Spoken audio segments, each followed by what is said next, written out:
Hi everyone. So in the last video I talked about cockpit design. So I wanted to start this video by adding in her original seats and that center post to show you kind of what it looks like now and what the next steps are. So I think it's helpful when thinking about designing her new cockpit flooring to kind of see what it looks like. And first step is to remove all of this hardware that's still in. Most of it, as you can see, just kind of disintegrates. Bolts just snap off. And so here I'm going to get started with removing the whole deck. So here we go.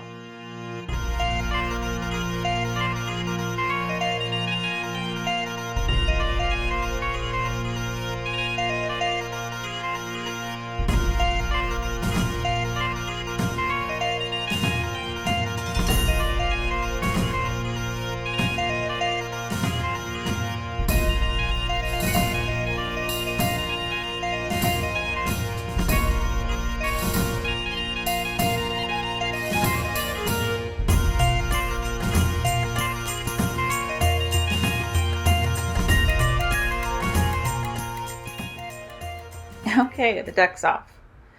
Now I started front to back and took a look at all of the subframe parts that either are a little bit wiggly, need to be re-glued, or otherwise are substantially compromised enough where I would need to completely replace them.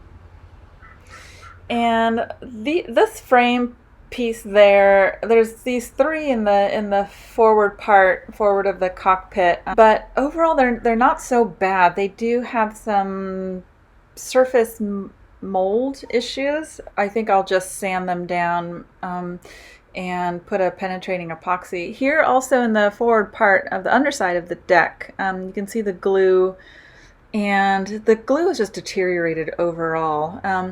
I'm going to show you here also this bulkhead piece that I had to cut off. There's me. Cut off and prepare for the Keelson to come out. So here's a good shot of the full Keelson. And so if there's a question as how is it actually kept in the boat? It's like a big wooden ski, one big wooden water ski, and it's in this, each end is like in this fiberglass pocket, right? So I use this tool to get this off. And so there's this one in the front, and then there's the same configuration in the back. And yeah, that's how it's kept in the boat, which was surprising to me. Doesn't seem to actually be attached to the bottom of the boat, so that's interesting. So here you can see the aft end of this fiberglass pocket. I call it the mittens. It's got mittens on either end. And I'm just going to go ahead and cut this part out. So this piece is essentially the last through hull parts that are keeping the Keelson in place. I ended up lifting the boat up and getting it off that way, and that worked well. And then I took the Keelson out, and then this happened.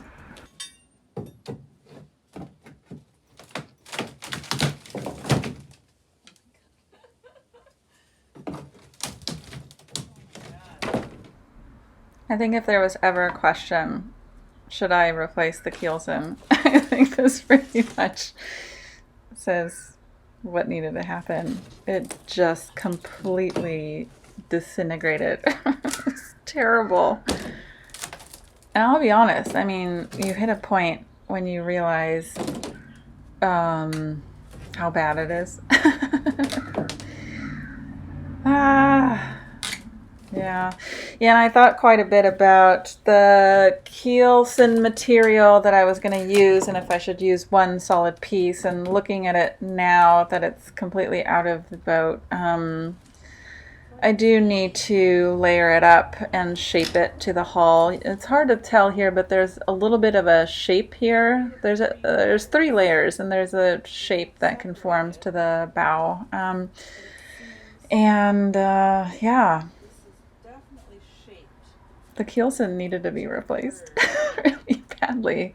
To be completely honest, I'm shocked at the keel. You know, seeing the Keelson in this state of decay, I'm completely shocked that it didn't just fall off when she was being transported over the past few years at any point.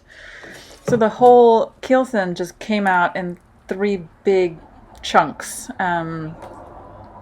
Yeah, that's what I did over the weekend, and it freaked me out. All right.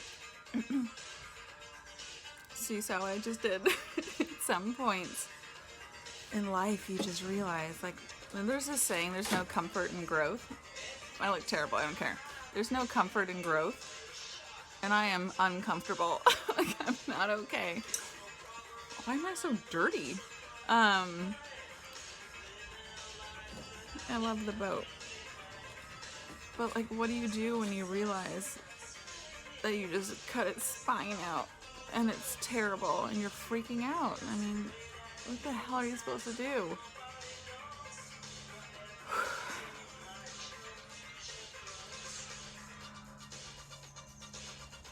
Join me on the next episode when I do believe I will be creating a new Keelson, so that should be fun.